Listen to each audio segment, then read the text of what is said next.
alongside me is Mike Dilger. So what brings you to the Bird Fair this year? What brings me to the Bird Fair? It's a good question. I ask myself that every year, Esther. I think I've been about 23 or 24 of the Bird Fairs in all their iterations. And it's a kind of gathering of the clans. Yes. I love the people here. I do a lot of talks in the events marquee and the kind of various lecture marquees as well. I'm doing Bird Brain of Britain this afternoon, which is going to be kind of fairly nerve-wracking up against the kind of big luminaries like Roy Dennis. But the reason why I come is to kind of, it's all in aid of conservation. Yes. And for example, I give my time freely. I'm a freelancer, so it's kind of not hard. It's not easy giving 3 days of your time free every year. That's kind of 1% of my daily time, but I think it's a 1% that's really well spent. It's all about connections. I kind of make people who are into butterflies, dragonflies, plants. I catch up with charities that I'm involved with. I get a chance to hang out with Tim and Penny, who run the organisation as well. So really, it's meeting people. One thing I don't do at the Bird Fair is bird watching. I never get my binoculars out, so I go and meet the optics people as well. I buy a few books. I try not to spend too much money on paintings, but I have to take a big, deep breath when I go in because of my work on the One Show. I'm recognised a lot of the place. It's the only 3 days of the year where I get kind of stopped a lot, which is really lovely, but it's flipping exhausting. I take a big deep breath and a big exhale when I leave on Sunday evening. But it is really enjoyable. It's a unique event, and I will keep coming until the end of time. Yes. No, that's brilliant. And so yesterday you were here to talk about your sort of time on the One Shows. Yes. Highs and lows. So are there any sort of can pick out just in these few minutes here? I've done something like, I've been on the One Show for 18 years. It's been running for 19 years now. For people who don't know, it's BBC One, 7 till 7:30, Monday to Friday. It's a magazine show with celebrities sitting on the sofa. And I make a lot of the wildlife VTs. So I've done just short of 500 VTs, pontificating about everything from bumblebees to basking sharks. So a massive range of stuff. And I'm talking about some of the highs in terms of the best things I've filmed. We managed to film orcas, killer whales, or whale killers is the old name, because of course they're not whales, they're dolphins. We managed to go up to Rum off the west coast of Scotland, and just to see them was lucky, but we saw them in flat, calm weather, and they were actually hunting harbour porpoise. And harbour porpoise were coming up and they were drowning them. And then the most amazing moment that's ever happened in my wildlife watching and TV career, they must have killed a harbour porpoise under the water. And we didn't see that, this piece of meat floated up, which was harbour porpoise without its head.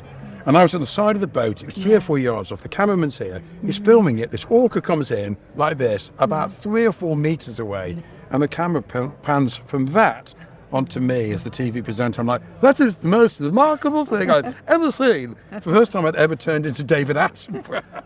So I talked about that, and then there's lots of kind of hilarious moments of being bitten, stung, scratched by wildlife. I mean, I can't remember the name of the famous guy who said never work with children and animals. I work with both of them all of the time, and they're both supremely unpredictable. So lots of things like that happen. So I've kind of been bitten and attacked by wildlife, or not listened to people, and I've got bitten by a badger or something like that. So just kind of talking through the highs and lows of what's been a wonderful job to work on. Because it's really interesting, the One Show, because it's not like a lot of other wildlife programs like Spring Watch and the Natural Worlds and the kind of Blue Planet and all that kind of stuff that really appeal to a wildlife audience. The One Show is not a wildlife audience. It's a magazine program with a little bit of wildlife in. So it's preaching to the unconverted.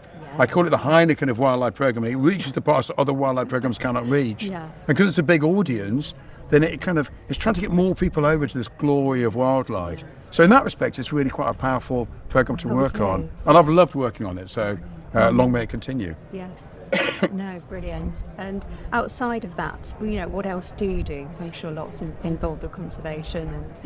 I used to do purely TV, but it's very hard to make a living purely out of television. So I do a lot of tour leading. I tour lead with a company called Wildlife Worldwide, so I spend a lot of time up in Scotland, in Speyside, in Mull, in Shetland, Islay, Outer Hebrides. I also tour lead close to where I live in the Somerset Levels. And I also go abroad to Madagascar and Ecuador every year. I used to live in Ecuador because I spent a lot of time. Before I worked in television, I worked as a tropical biologist in Africa, Asia and South America. So I spent a lot of time abroad. So I do a lot of tour leading. I also write a lot. I've done 8 books. Yes. But that's really hard work. All my own words, some in the right order. So I do a lot of magazine articles as well. I've got a column in BBC Wildlife magazine, which is, I suppose, well known. And I write for the RSPB Birds magazine as well, and Plant Life.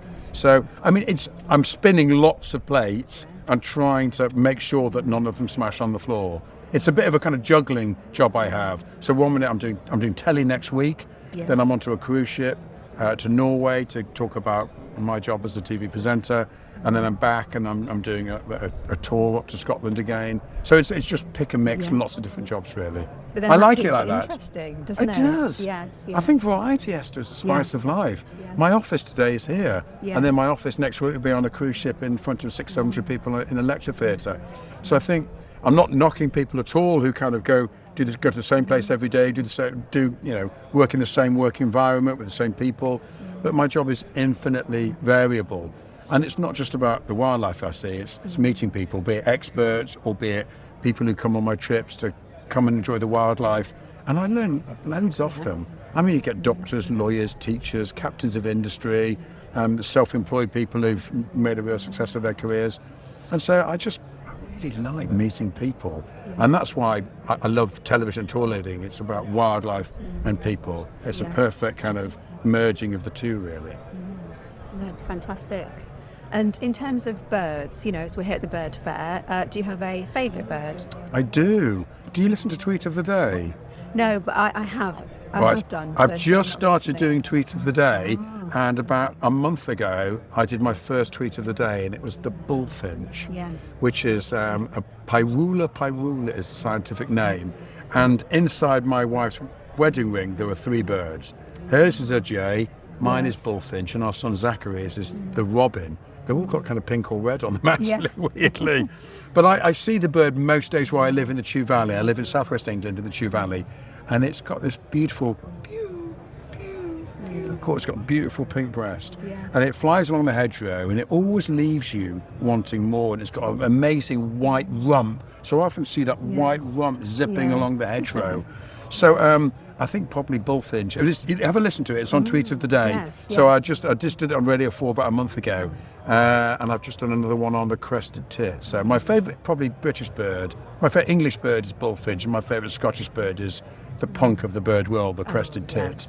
So I spend probably more time looking for that bird than any other, because I spend a lot of time up in Scotland, and everybody wants to see the cresty, the wee cresty.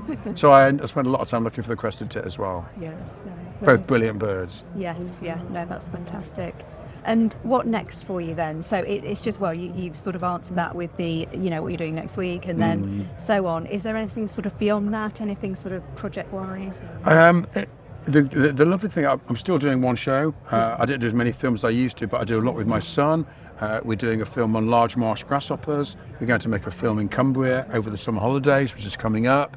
And then I'm going back to Madagascar where I tour lead, and then for the first time I'm going to Indonesia. So I'm doing a tour in Indonesia, and I'm also doing some Radio 4 broadcasting for a program called Rare Earth, which is a Radio 4 program, but it's also a podcast with Tom Heap and Helen Chersky. So Tom and Helen do, I usually forget. Tom and Helen do a Radio 4 program called Rare Earth, and they get me on as a kind of travelling reporter. So I'll take all my own kit, go and see Komodo dragons, never seen those. Go and see the amazing Sulawesi crested macaque, the one that famously took his own selfie. Do you remember that one? And there was arguments about who owns the pictures because the guy put his camera up and the monkey pressed the shot. And then he's like, the monkey owns the shot, you don't. So I'm going to go and see that monkey, and then hopefully orangutans as well. So I mean, I do so many different things. The core is wildlife. It's all about wildlife. Be it about writing about wildlife, talking about wildlife. It's always wildlife. And I don't intend to retire. I will carry on. I'll go, look, it's a greater spotted shy talk, and then I'll have a heart attack and I'll keel over. I just want to die looking at an amazing bird in the rainforest. Yeah. That's where I want to go, with my binoculars on and my boots on. What better way? What better way Yeah, than to yeah. fade away? Better to burn out than to fade away. It is, yes. Keep going, that's it. Thank you. Yes. Well, likewise. Nice to chat, Esther. Yeah, thank you.